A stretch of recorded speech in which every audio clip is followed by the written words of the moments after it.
I never use that. And notes, I know. Okay, so this is page number. No, what note is this? 8? This is 8. So we have 9 total. Well, we have one more section of notes for this unit.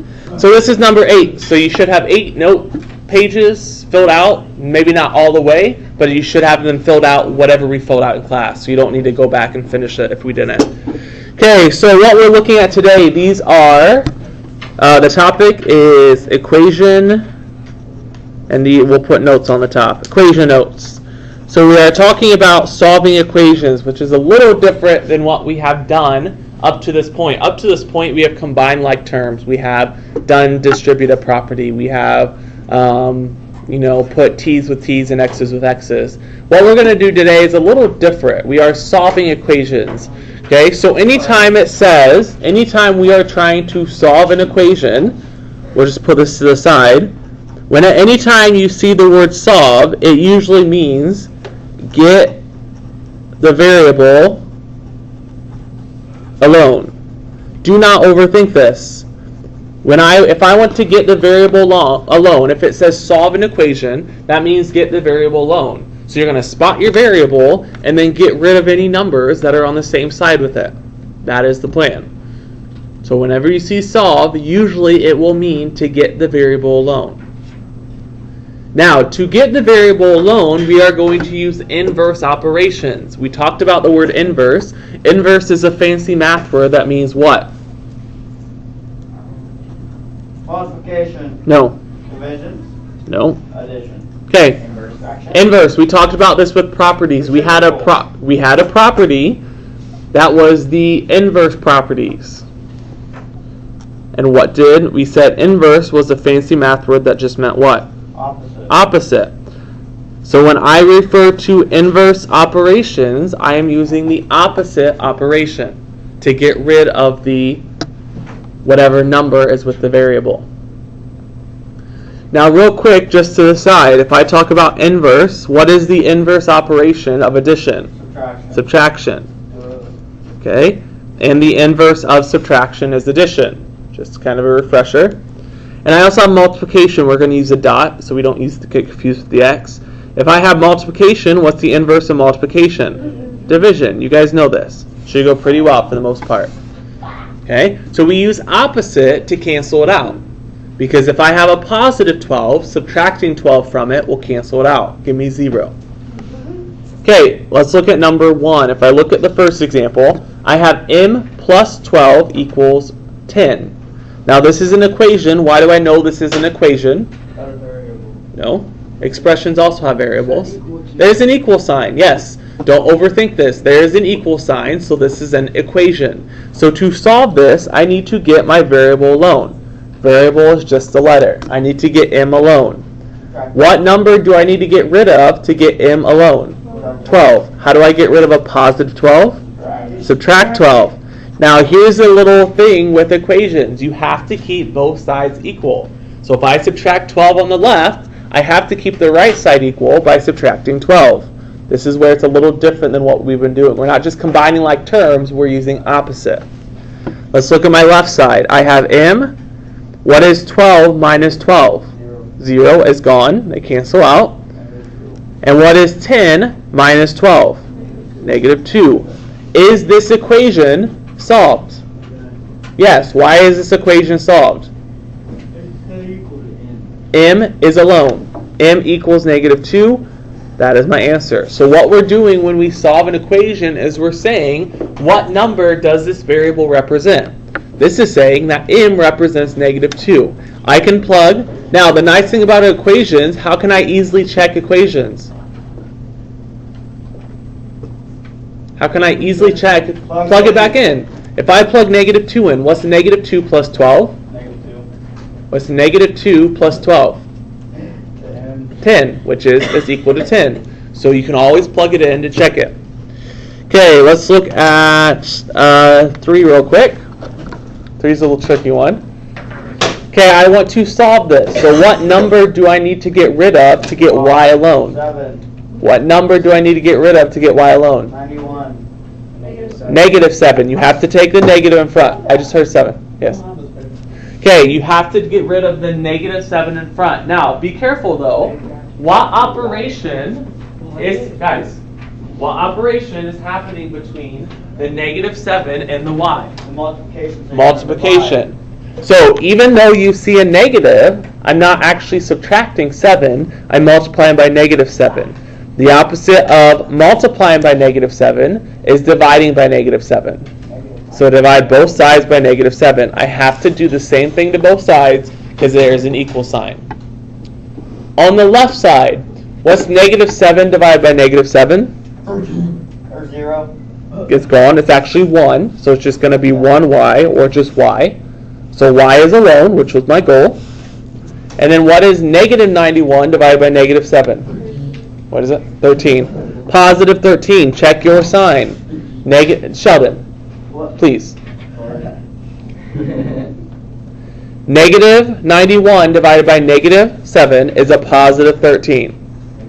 So y equals a positive 13. Now, you can always plug it in. Negative 7 times 13 is negative 91. Good. Okay, let's look at number 4. If I look at number 4, I am dividing by 9. I want to get a alone. So what is the opposite of dividing by 9? Multiplying by 9. Now, you can always put a whole number over 1. So multiplying by 9, you can write it as 9 over 1, if that's going to help you see it. I have to keep both sides equal, so I multiply both sides by 9. Now I want to see work like this. I want to see dividing by a number, multiplying by a number, adding a number. I want to see that. Now on the left side, when I multiply by 9 over 1, which is the same as 9, what do you notice happens? It goes to 1. Okay, why does it go to 1? Because it cancels out. 9's cancel. 9 on top, 9 on bottom cancel. I'm left with an a, which is my goal, to get a alone. And then what's negative 4 times 9? Negative 36. Negative 36. If you are not great with multiplying numbers or dividing numbers, I don't care. Use a calculator. So a equals negative 36. Plug it in to check it. What's negative 36 divided by 9?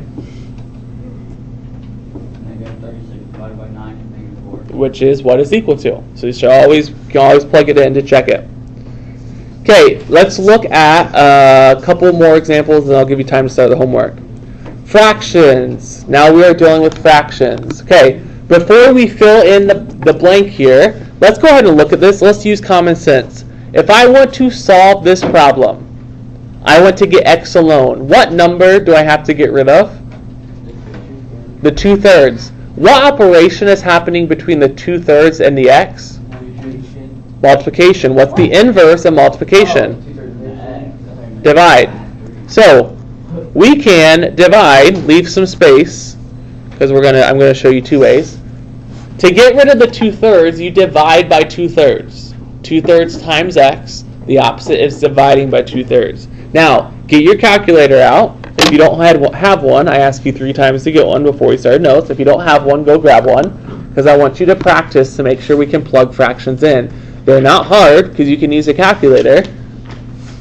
Now, some of you said this the other day, and I kind of went the harder way to do it, and I should have listened to you guys when you did the notes. That's my fault. But if I do fractions, you can just do 10 divided by, you can use this fraction bar right here, this ABC button.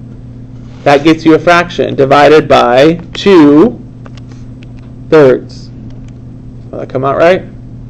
Nope. No, is that right? Yeah. That's right. I didn't know if you needed parentheses. You don't need parentheses, so plug in your calculator. The ABC button gives you a fraction. You don't have to worry about division, parentheses, like I showed you the other day. 10 divided by 2/3 is 15. So x, the 2/3 cancel on the left side, x is equal to 15. Don't freak out because you see fractions. Use your calculator. That's one way to do it. If you want to do dividing by fractions, that is one way to do it.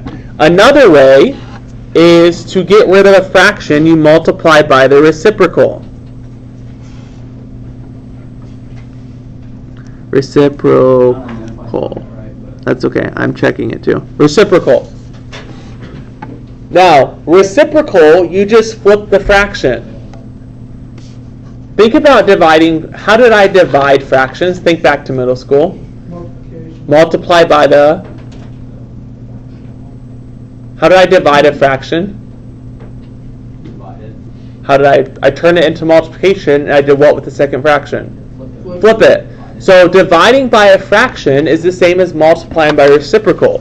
So if I have, go ahead and write this down. I'll show you both ways. You can choose whichever way you want to. Okay, here's my original problem. 2/3 x equals 10. So how I just showed you is dividing by 2/3. You can also multiply by the reciprocal. So multiply both sides by 3/2. Time running out of space. You can also multiply both sides by the reciprocal. You will get the same answer. On the left side, what happens when I take 3/2 times 2/3?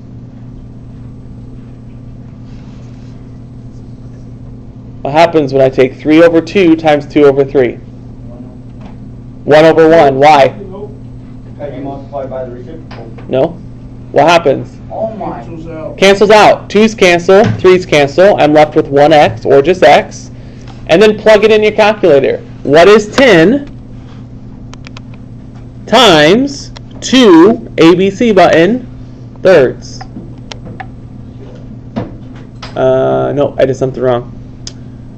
What did I do? 10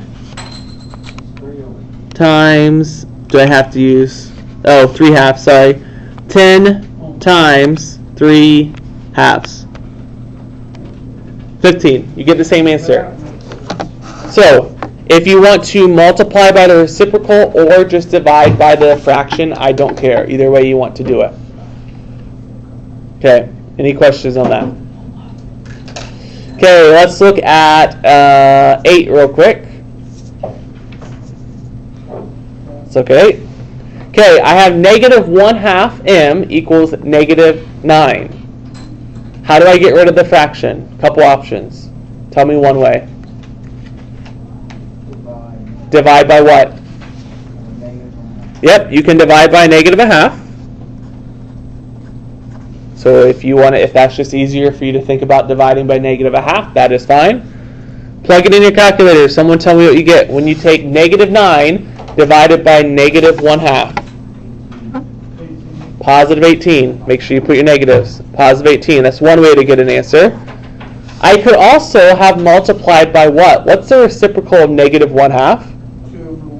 -2. So you could also have multiplied by -2, which will also get you 18. Either way you want to think about it. Okay. Any questions on that? So on these, you definitely don't want me to show them to multiply because it's a two-step. No, I'm not. I was like, I'm not gonna. No, because I think this is with the calculator. This is just as easy then. Yeah. Okay. So any questions on those? Okay. Put that to the side. I'm done. That's fine. Okay. Put that to the